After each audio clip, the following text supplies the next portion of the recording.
Selamat berjumpa kembali saudara-saudara yang terkasih di kanal Forum 195. Kanal kita bersama untuk mengasihi, melayani, memuji, dan menyembah Tuhan kita, Yesus Kristus. Damai kasih Allah menyertai kita semua. Saudara-saudara yang terkasih, kita bertemu kembali di serial video ketika Yesus Kristus bersabda di season 6 episode ke-7. Saya percaya pasti saudara pernah mendengar atau membaca tentang kisah seseorang yang didatangi Yesus Kristus.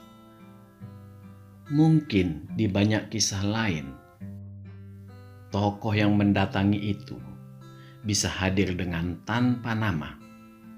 Tetapi yang jelas, ada kemiripan-kemiripan pada tokoh tersebut. Bisa berupa hanya cahaya gemilang, atau berupa wajah seorang pria berambut gondrong, dan banyak ragamnya. Satu lagi kemiripan dari kisah-kisah ini adalah tokoh tersebut memancarkan aura penuh kasih dan tangan yang selalu terulur untuk memberi pertolongan atau mengajak. Berbahagialah orang yang memperoleh vision seperti ini, karena memang seperti itulah sifat dasar Yesus Kristus, memberi pertolongan dan melepaskan beban letih dari umat manusia dengan senyum penuh kasih. Kemiripan yang terakhir adalah tokoh Yesus Kristus itu hanya menjelaskan bahwa dialah juru selamat manusia yang mati di kayu salib. Tokoh itu tidak akan sempat bercerita panjang lebar siapa dirinya secara lengkap, siapa orang tuanya, di mana dan bagaimana dia lahir, mengapa dan bagaimana dia disalib, dan banyak lagi tentang dirinya yang tidak akan bisa muncul di dalam kisah tersebut. Mengapa demikian? Karena di kisah itu, di vision itu, di penglihatan itu, Yesus Kristus hanya menyatakan dirinya bahwa dia sanggup mengangkat seluruh beban berat dosa kita seluruh manusia. Inilah fase Yesus Kristus mengetuk pintu hati manusia agar mau membuka diri untuk mengenali lebih lanjut tentang tokoh yang lemah lembut itu. Marilah, sebelum memulai renungan kita terlebih dahulu berdoa. Ya Tuhan, kami ingin melihat betapa besar pengaruh Tuhan di seluruh dunia ini, di dalam pandangan seluruh manusia. Dengan mempelajari ini ya Allah, kami mengetahui bahwa kami sudah berada di jalan Tuhan. Karena di jalan Tuhan tidak ada tipu daya. Terima kasih ya Allah. Di dalam nama Tuhan Yesus Kristus kami berdoa dan mengucap syukur. Amin. Saudara-saudara yang dikasihi Tuhan, saya percaya bahwa saudara semua pasti pernah mendengar ceramah dari seorang tokoh agama jimat yang mana isinya adalah mengenai Yesus Kristus. Boleh dikatakan, di sepanjang video yang bersangkutan, seluruhnya menceritakan tentang Yesus Kristus. Padahal, nama Yesus Kristus tidak ada di al-langit. Bila Anda memperhatikan di kolom komentar, maka ribuan komentar itu penuh dengan puja-puji kepada si penceramah. Semua menyatakan salut atas kecerdasan si penceramah. Bila saya boleh bertanya, bagaimanakah perasaan saudara? Apakah saudara mentertawakan kebodohan mereka? Apakah saudara merasa sedih? Apakah saudara merasa marah? Atau saudara tidak memperdulikannya? Memang sangat sulit kita mengungkapkan perasaan kita melihat situasi seperti itu. Bermacam-macam perasaan kita akan muncul. Tetapi yang pasti ada perasaan yang sama, yaitu betapa tega penceramah tersebut melakukan tipu daya kepada para pendengarnya. Sebenarnya, memang sulit memberi penilaian pada situasi seperti ini. Agama jimat tidak hanya garang pada yang berbeda iman, tetapi tetap memberi ancaman kepada yang seiman dengan mereka. Apalagi hendak keluar dari agama jimat, risikonya darah yang haram menjadi halal. Mengapa bisa demikian? Ajaran ini mematikan akal budi. Karena itulah Alkitab memberi gelar kaum keledai liar. Hanya bisa melakukan tindakan tidak terkendali, diakibatkan kebodohan.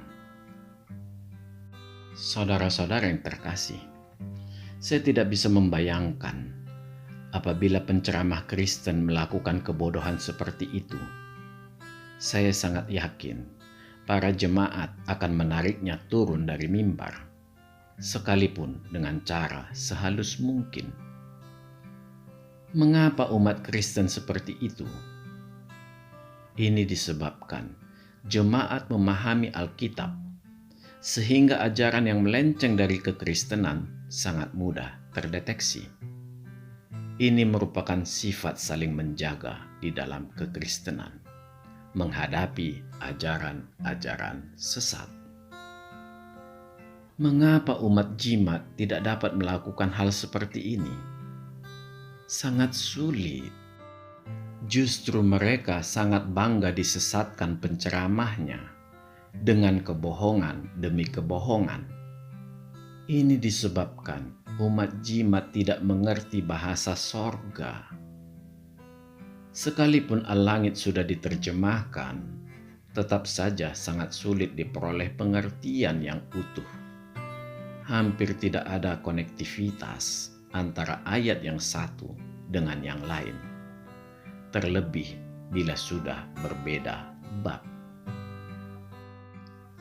Apakah hanya umat mereka yang mengalami kesulitan? Tidak. Para penceramah mereka juga mengalami hal yang sama. Ini yang menyebabkan mereka banyak yang membawa topik dengan mengambil ajaran-ajaran dari Alkitab. Yang paling mereka sukai adalah serial Khotbah di Bukit, yang penuh dengan ajaran Yesus Kristus, yang diungkapkan dengan perumpamaan-perumpamaan yang indah. Hal yang lebih unik lagi, untuk memberi warna kebajikan pada Nabi Kutim, maka mereka mengambil contoh-contoh kasih di Alkitab dan dipakai menjadi contoh-contoh ajaran Nabi Kutim. Mereka memoles Kutim sampai Kutim dapat mereka sandingkan dengan Yesus Kristus. Ini harus mereka lakukan. Bila tidak, maka superioritas Yesus Kristus sebagai satu-satunya manusia yang tidak berdosa, kelahirannya sebagai firman Allah, dia dikandung oleh Roh Kudus tanpa bapa jasmania, terkemuka di dunia dan di akhirat, sudahlah pasti akan menutupi wibawa Kutim di al-langit.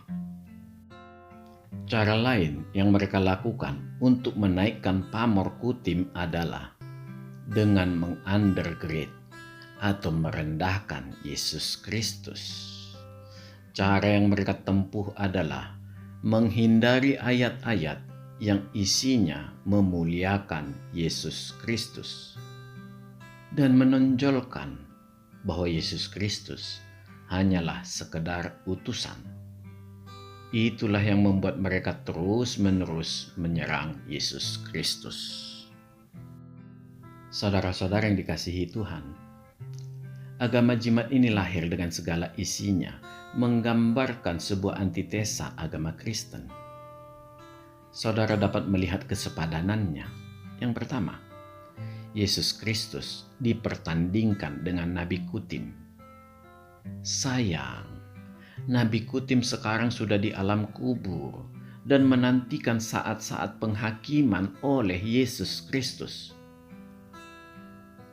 Kapankah Yesus Kristus menghakimi Kutim? Mengenai waktunya, suka-sukanya Tuhan Yesus. Yang kedua, Alkitab hendak dipertandingkan dengan al-langit. Sayang, al-langit di samping isinya penuh kegarangan dan kebencian, juga banyak kebocoran.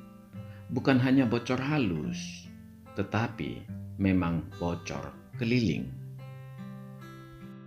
Yang ketiga, Allah orang Kristen sebagai Allah pencipta alam semesta hendak disandingkan dengan Allah mereka yang selalu di balik tirai. Yang keempat, Allah yang selalu di balik tirai, Kutim, dan al-langit adalah upaya mereka hendak membuat Trinitas. Sayang, ini adalah Trinitas yang hendak mengcopy paste kekristenan. Pengertian Trinitas yang salah, kaprah. Di kekristenan, Trinitas adalah Allah Bapa, Sang Firman, dan Roh Kudus. Tiga pribadi yang hidup, yang suci, berkuasa atas segala sesuatu, dan berada di dalam satu tubuh rohania. Inilah esensi roh kehidupan itu. Karena dialah penguasa kehidupan. Karena rohlah yang memberi hidup. Sayang, Allah agama jimat sama sekali tidak memiliki roh. Dengan lebih tegas kita katakan, esensinya bukanlah roh. Saudara-saudara yang terkasih, seperti yang sudah saya jelaskan di video kita sebelumnya, mereka harus memakai Yesus Kristus sebagai pintu masuk ke agama Kristen. Bila tidak, mereka hanya bisa melacak agama mereka hanya sampai ke Nabi Kutim. Tentunya bukan agama bila tidak memiliki kisah tentang dunia ini dari awal sampai akhir zaman. Dari mulai titik inilah blunder mulai timbul. Al-langit memiliki kisah-kisah yang diambil dari Alkitab, sekalipun banyak yang berbeda. Akibatnya, terpaksa para penceramah agama ini melakukan tipu daya terhadap pendengarnya. Para pendengar malah mengumbar puja-puji kepada penceramah ini tanpa meng-cross-check kebenarannya. Wajar, mereka sudah didoktrin, jangan bertanya. Bila bertanya, berarti tidak beriman. Ditambah menyebarkan berita bahwa Alkitab di orang Kristen itu palsu. Lalu hadirlah al-langit sebagai kitab penyempurna. Ada seorang penceramah yang murtad dari kekristenan, menjadi penceramah kondang di agama jimat. Dari apa yang dikatakannya sangat tampak, dia ingin mengadopsi Yesus Kristus dengan cara yang indah. Dengan halus, dia membawa cerita bagi para pendengarnya bahwa nama seseorang bisa berubah dengan cara pelafalan, dialektikal, atau segala istilah indah yang lain. Sehingga dalam pengucapannya juga bisa berbeda di al-langit. Secara prinsip, nama bisa berbeda pengucapannya, tetapi orangnya adalah sama. Sangat indah ucapannya, tetapi sebenarnya Dia sedang menyodorkan racun yang mematikan bagi para pendengar. Ini sebuah tindakan yang sangat jahat dengan mempermainkan Yesus Kristus. Mengapa saya katakan mempermainkan Yesus Kristus? Yesus Kristus yang diambilnya dari Alkitab tidaklah sama dengan yang ada di al-langit. Disinilah kejahatannya. Bertobatlah, engkau sangat jahat. Saudara-saudara yang terkasih, mengapa mereka tetap memerlukan Yesus Kristus? Seperti yang saya katakan tadi, Yesus Kristus adalah pintu masuk mereka untuk sampai ke Allah orang Kristen, Allah pencipta alam semesta, sehingga mereka bisa memperluas aksesnya melalui Alkitab Perjanjian Lama. Karena semua nabi-nabi mereka juga ada di sana. Bila tidak bisa mengakses Perjanjian Lama, maka mereka tidak akan mampu bercerita tentang apapun. Artinya, hanya bisa sampai zaman Kutim. Artinya, kitab siapakah sebenarnya yang palsu? Ada 3 kemungkinan. Al-langit yang palsu, atau Kutim hanya mengarang cerita palsu, atau Allah di al-langit yang palsu karena tidak bisa memberi kisah yang benar. Bila saya ditanya, saya akan menjawab, ketiga-tiganya palsu. Saudara-saudara yang dikasihi Tuhan, sebodoh-bodohnya orang, semua paham apa maksud si penceramah ini. Sama seperti di pembukaan video kita ini, karya Tuhan tidaklah bisa kita batasi. Bahkan saya yakin Tuhan tidak akan keberatan dia dipanggil sebagai apa sepanjang dilakukan dengan ucapan penghormatan. Tetapi janganlah nama dipakai alasan untuk menyamakan orang, tetapi dengan kisah yang berbeda. Luar biasa jahatmu. Mulut manismu menyeret orang begitu banyak ke dalam jurang kebinasaan. Jujurlah engkau. Kejujuran itulah bekal awalmu sebagai penceramah.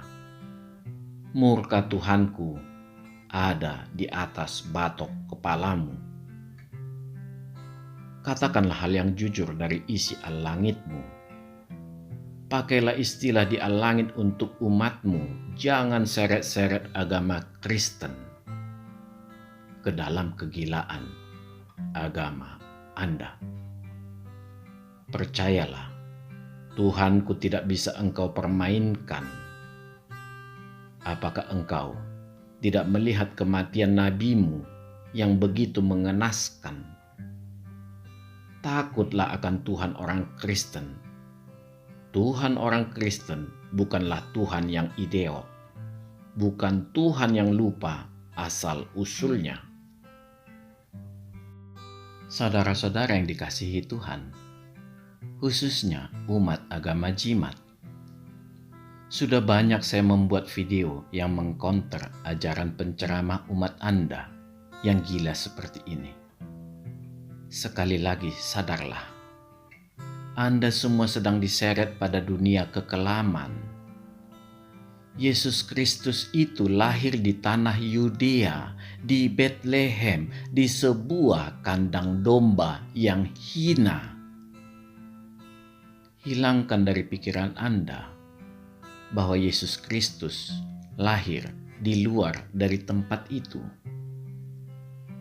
Dia lahir bukan di bawah pohon tomat, bukan di bawah pohon palem, bukan di bawah pohon belimbing, bukan di bawah pohon jengkol, bahkan bukan di kandang kambing, melainkan di kandang domba. Yesus Kristus itu ayah dunianya bernama Yusuf dan ibundanya adalah Maria. Kedua orang tua Yesus dari suku Yehuda. Musa, Harun, dan Miriam adalah 3 nama saudara sekandung. Musa adalah orang yang membawa bangsa Israel keluar dari tanah Mesir. Harun adalah abang dari Musa. Harun membantu Musa memimpin bangsa Israel. Mereka memiliki saudari perempuan bernama Miriam, nama yang mirip dengan ibunda Yesus Kristus. 3 bersaudara ini berasal dari suku Lewi. Ingat, suku Lewi. Kedua orang tua Yesus Kristus adalah suku Yehuda. Perbedaan generasi dari 2 kelompok keluarga ini juga sangat jauh, hampir 1.500 tahun. Jadi, ibunda Yesus bukanlah Miriam yang saudaranya Musa dan Harun. Terlalu ngawur ditarik ke sana. Memanglah ada kesalahan yang fatal tentang nama ini di Al-Langit. Jadi, permasalahannya bukanlah sekadar di kemiripan nama, tetapi memang ada upaya memanipulatif sejarah yang dilakukan oleh penceramah ini. Dia memaksakan kekeliruan-kekeliruan ini untuk membuat tipu daya yang akan diberikannya kepada pendengarnya. Betapa jahatnya.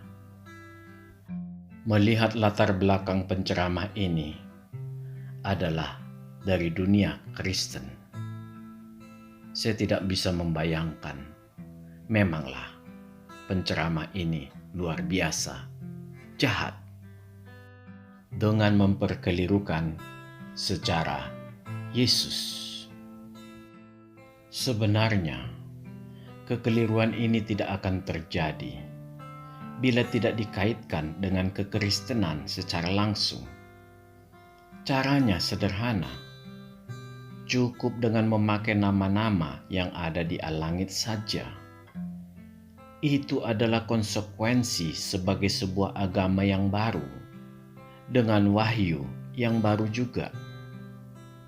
Kalau kesulitan mengkoneksikan dengan Allah Maha Pencipta, tidak mengapa, daripada membuat gaduh terus-menerus. Memang, kesulitan yang baru akan muncul mengenai asal-usul nama para nabi di Al-Langit. Tetapi tidak mengapa, bersabarlah sambil menantikan. Siapa tahu nanti disempurnakan secara ajaib oleh Al-Langit. Seluruh agama-agama yang memiliki kitab suci yang merefer ke perjanjian lama atau Tanakh Ibrani mengungkapkan hal yang sama, termasuk menubuatkan tempat kelahiran Yesus. Bila Al-Langit Anda katakan kitab yang menyempurnakan, itu semua terserah Anda. Tetapi pakailah akal budimu. Bila Al-Langit selalu engkau katakan menyempurnakan, sudahkah matamu melihat orang di luar agama jimat dengan penuh kasih? Bila Anda masih menatapnya dengan benci atau jijik, percayalah, kelak Tuhan akan melemparkan engkau ke api neraka yang bernyala-nyala. Kasih itulah yang membedakan Allah di Al-Langit dengan Allah orang Kristen. Karena itu, sangat sulit agama jimat bisa menempel ke kitab perjanjian lama, sekalipun berusaha menerobos melalui pintu masuk Yesus Kristus. Itulah kesempurnaan Alkitab.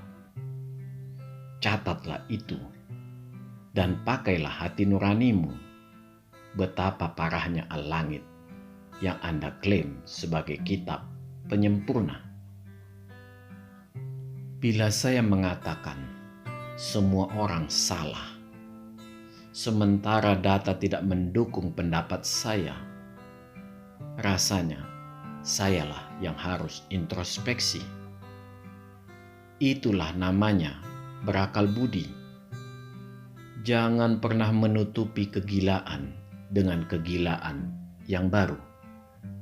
Sekali lagi, sadarlah. Tinggalkan agama jimat dengan segera sebelum kematian menjemputmu. Amin. Tuhan memberkati. Marilah kita berdoa. Ya Tuhan, ampunkanlah hamba-Mu ini ya Tuhan. Karena di dalam menulis ini aku begitu marah, begitu sesak. Melihat kejahatan para penceramah ini ya Tuhan. Demikian mudah lidah mereka berputar, menyebarkan racun bagi pendengarnya, yang semua merusak nama-Mu. Sekali lagi, ampunkan hamba-Mu ini ya Tuhan. Amin. Kiranya Tuhan memberkati kita. Marilah kita masuk ke saat teduh sejenak.